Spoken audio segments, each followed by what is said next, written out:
O melhor conteúdo cristão está no Univer. Desenhos, filmes, documentários, clipes musicais, palestras e as principais reuniões do Templo de Salomão ao vivo, do seu computador, smartphone ou tablet. Assine já. Acesse univerparacrer.com.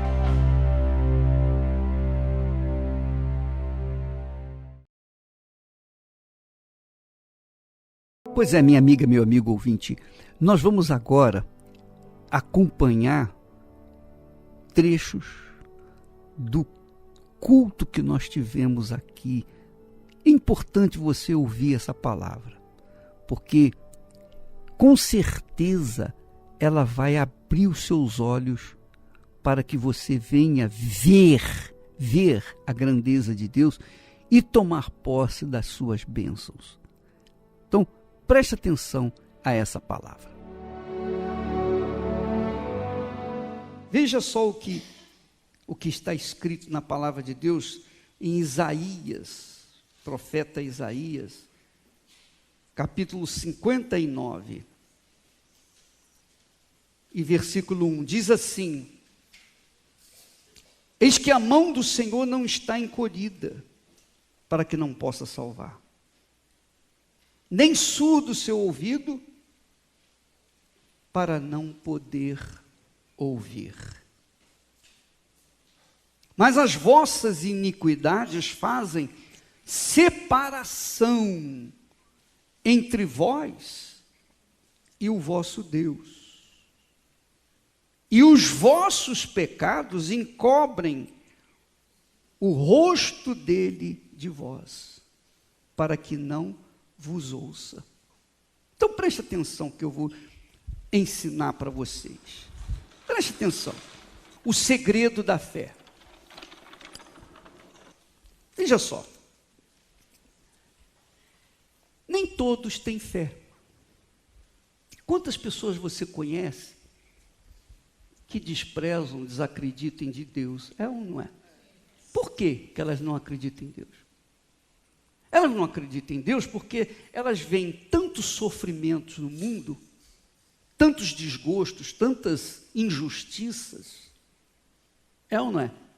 Crianças morrendo de fome, pessoas adultas também, enfim, miséria para tudo quanto é lado, doenças, enfermidades e todos os males que têm acontecido na humanidade. Você vai ver que essas pessoas que não têm fé, elas dizem: eu não posso admitir a crença em Deus, porque olha só a minha volta, olha como é que está no mundo.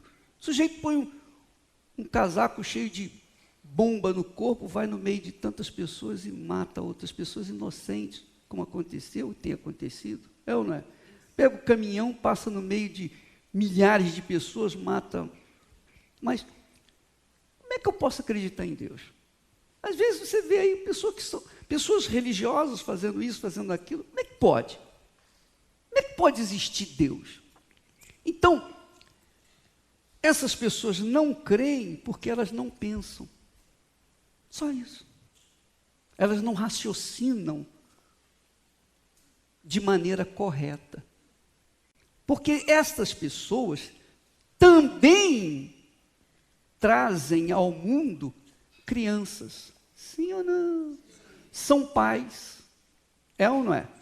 Que quando os filhos nascem na inocência, na pureza. Ou há alguma criança que nasce com o estigma da maldade, da perversidade? Não, todas as crianças nascem com a inocência. Deus, quando criou o primeiro homem e a primeira mulher, ele os criou perfeitos, mas deu-lhes o poder de também criarem outras criaturas, de trazerem ao mundo outras criaturas. Ou não é? Sim. Sim ou não? Sim.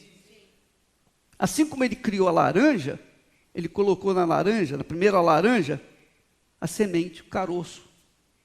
A partir dali, os caroços de laranja foram se multiplicando quando são semeados. Deus cria laranja hoje? Deus faz criar laranja hoje? Não. Banana? Não, tudo isso, as frutas se multiplicam porque elas são semeadas. Assim também são os seres humanos. Esse negócio de dizer, Deus me deu um filho. Deus deu coisa nenhuma. Quem deu foi você e o seu marido, ou a sua mulher. É ou não é? Sim. Ou não é? É só pensar um pouquinho, raciocine. Sim ou não? Então a criança não vem, hoje, não vem de Deus, ela vem do ato sexual ou ato conjugal. Não é verdade? Às vezes a criança vem sem querer. Quer dizer, a criança não veio por vontade de Deus. Então, a humanidade se estabeleceu pela vontade dos seres humanos, pela vontade da carne, pela promiscuidade, pelo casamento, enfim, vieram. E quando a criança é concebida, quando a criança nasce, quando a criança está na idade da inocência, você, mamãe e papai, tem autoridade para dizer, faça isso e ela tem que fazer. Sim ou não? Sim. Mas quando essa criança se torna adulta, qual é a sua influência na vida dela? Zero. É ou não é? Então, a partir do momento em que ela chega à idade da razão, ela começa a fazer as suas próprias escolhas, que você, mamãe e papai, não podem interferir, que eu não posso interferir. É ou não é? Aí, a humanidade cresce em cima de uma razão da escolha da própria humanidade. Então, toda a desgraça, toda a infâmia, toda a sujeira, toda a promiscuidade, tudo que existe de ruim, de nocivo, de perverso nesse mundo, Deus não tem nada com isso. Ele não tem, ou tem? Eu não estou aqui defendendo Deus, porque ele não precisa de defesa, mas eu quero chamar a sua razão, a sua inteligência. Eu não estou chamando a sua religião, eu estou tratando de fé, eu estou falando de coisa racional, inteligente, óbvio. Eu estou falando do óbvio. Então, quando essa criança cresce e fica adulta, você perde o controle sobre ela e ela faz o que ela bem entender. Se ela quiser ser bandido, se quiser ser mocinha, é problema dela. Se ela quiser ser um viciado, o que você pode fazer? Quantas pessoas, quantos pais têm chegado a nós chorando por conta dos seus filhos perdidos nos vícios? E o que se pode fazer? O que se pode fazer? Nada. Nada. Então, eu queria que você raciocinasse, pensasse nisso. Tudo que acontece nesse mundo de ruim, Deus não tem nada com isso. Deus continua o soberano, o Senhor. Aí você diz assim, mas, bispo, ele não sabia que o ser humano iria se revoltar contra ele? Ele sabia de tudo isso. Mesmo assim, você sabe também que os filhos, às vezes, quando chegam à idade madura, você sabe que eles batem asas e voam de acordo com a vontade deles. É ou não é? Mesmo assim, você quer ter seu filho. Por quê? Porque é a escolha do ser humano.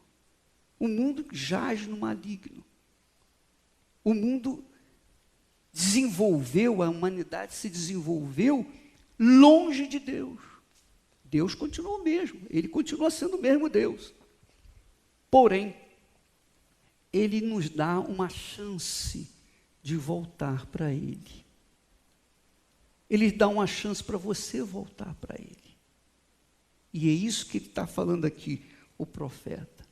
Ele está dizendo aqui, a mão do Senhor não está encolhida, para que não possa o quê?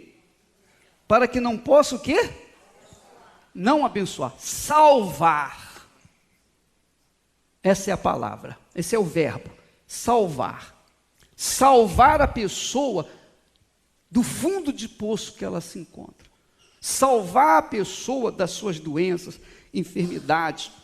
Salvar a pessoa das suas desgraças. Arrancar a pessoa do seu fundo de poço.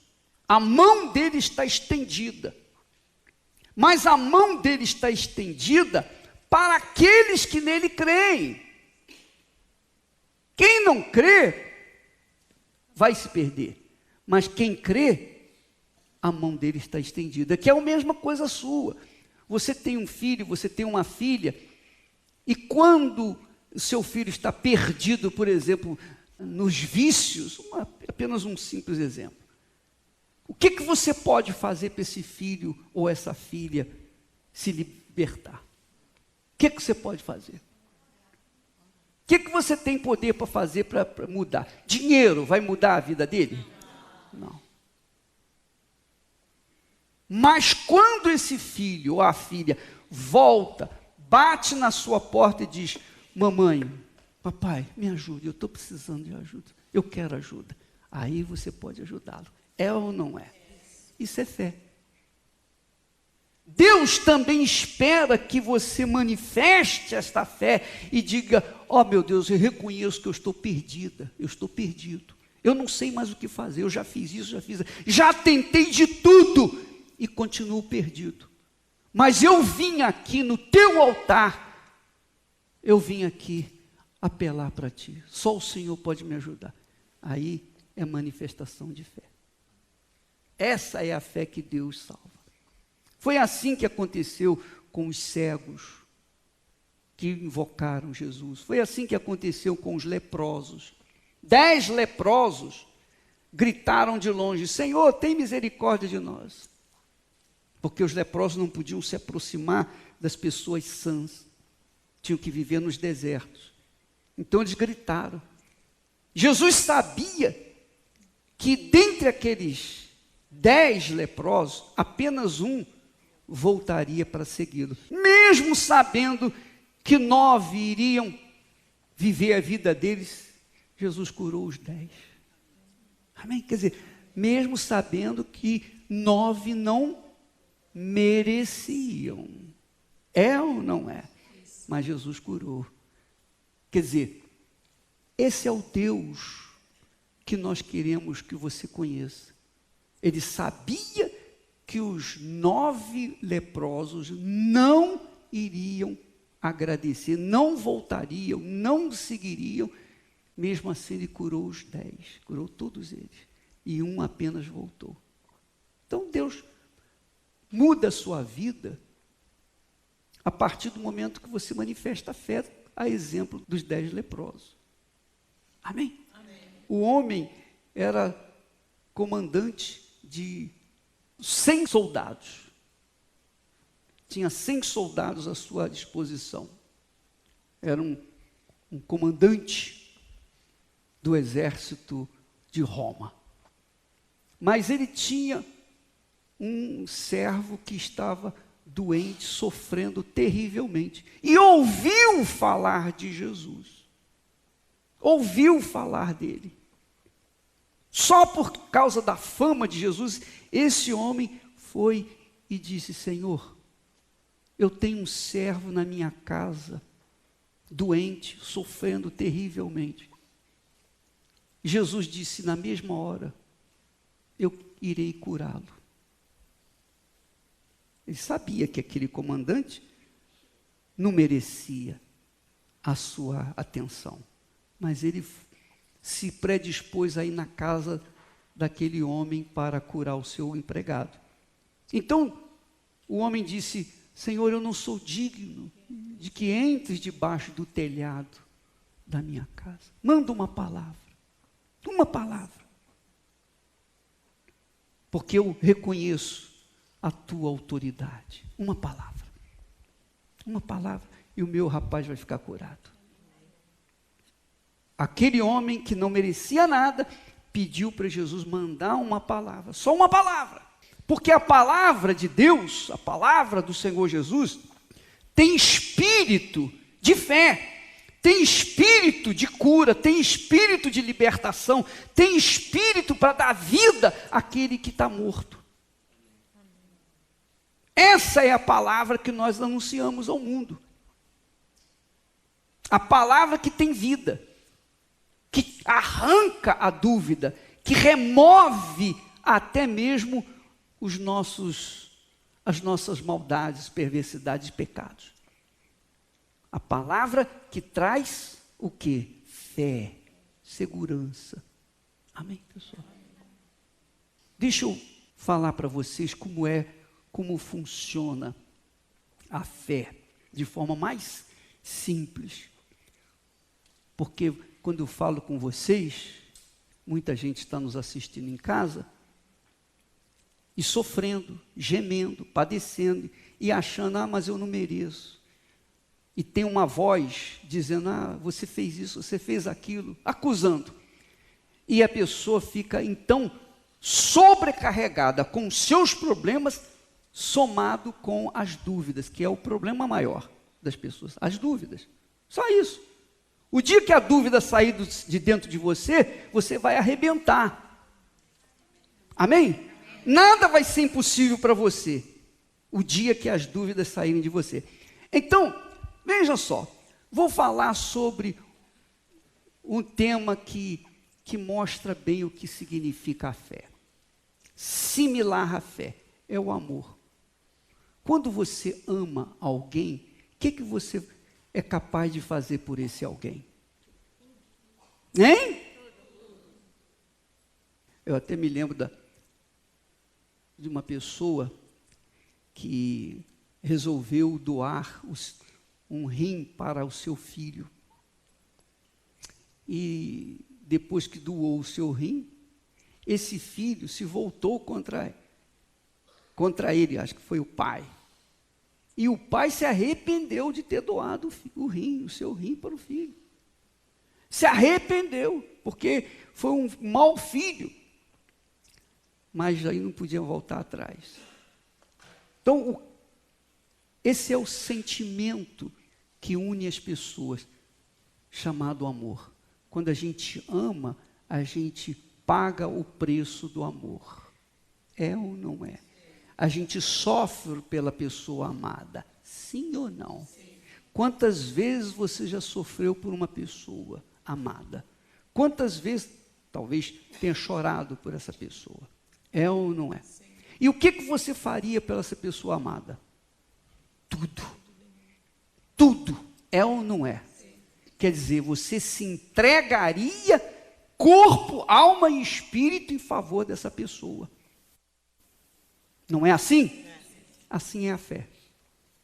Quando você crê no Deus cuja mão não está encolhida, quando você manifesta essa crença, você se entrega, corpo, alma e espírito. E então, você vê a grandeza dele na sua vida. A partir de então, você começa a ver as grandezas dele. Não imediatamente. Não quero dizer que vai acontecer, por exemplo, se você entregar a sua vida hoje para Jesus, hoje mesmo a sua vida vai mudar, você vai começar a receber bênção, vai cair bênção, você vai ter que ficar com uma peneira. Não é assim. Deus não é mágico, Ele não faz mágica.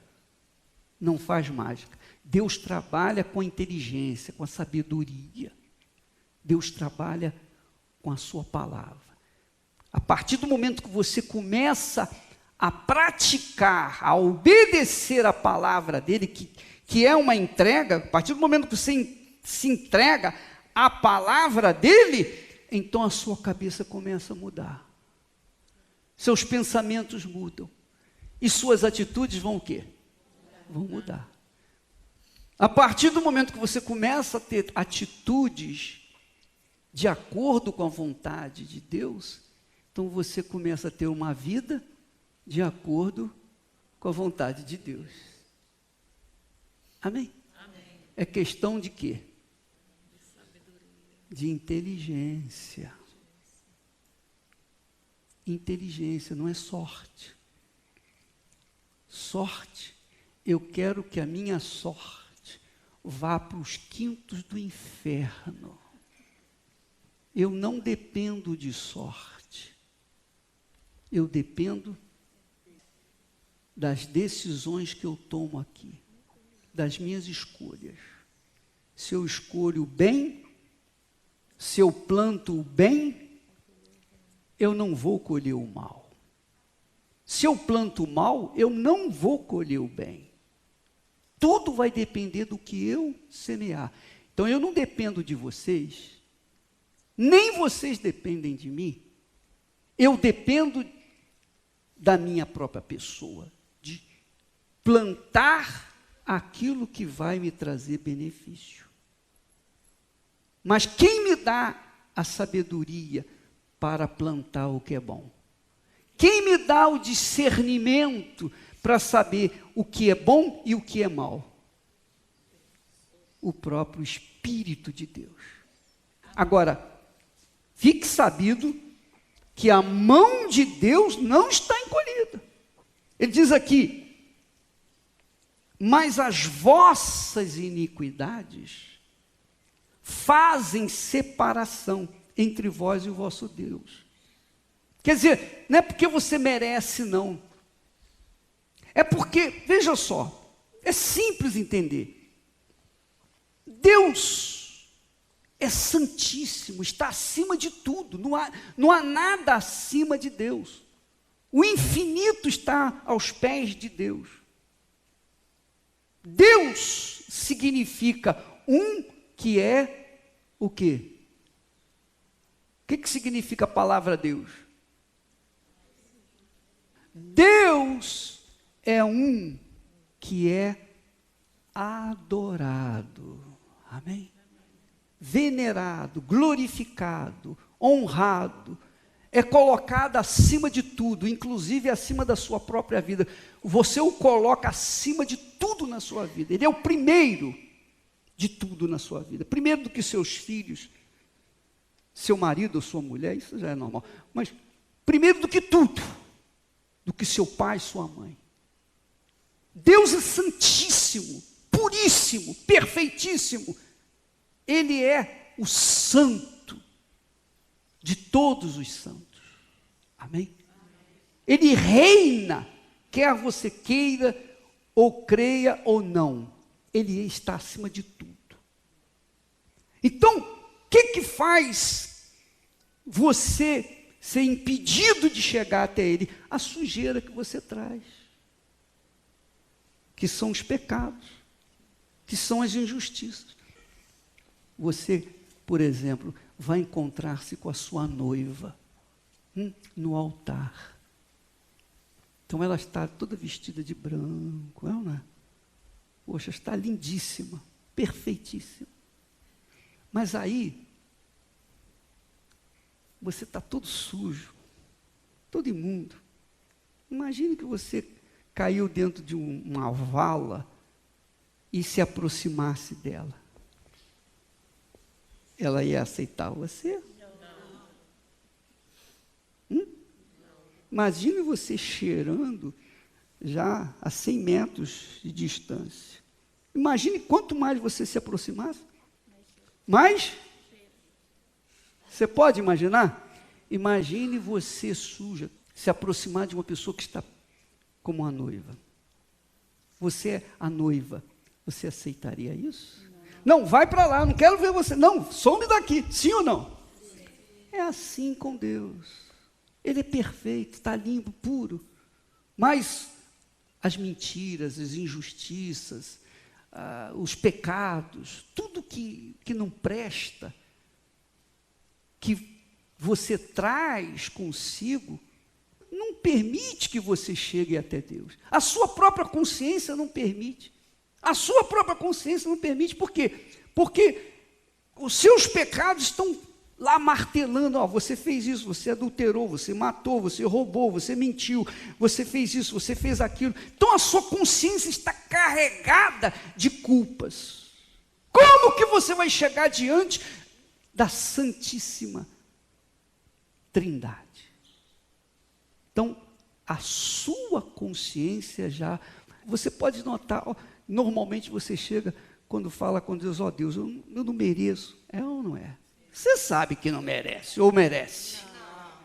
Então, os seus pecados fazem separação entre você e Deus. Mas quando você recebe a fé na pessoa do Senhor Jesus, quando você confia que os seus pecados foram cravados no corpo de Jesus para que você pudesse estar lavada, purificada, então essa fé faz você limpa, purificado para chegar diante do trono de Deus e ser ouvida por Ele. Amém?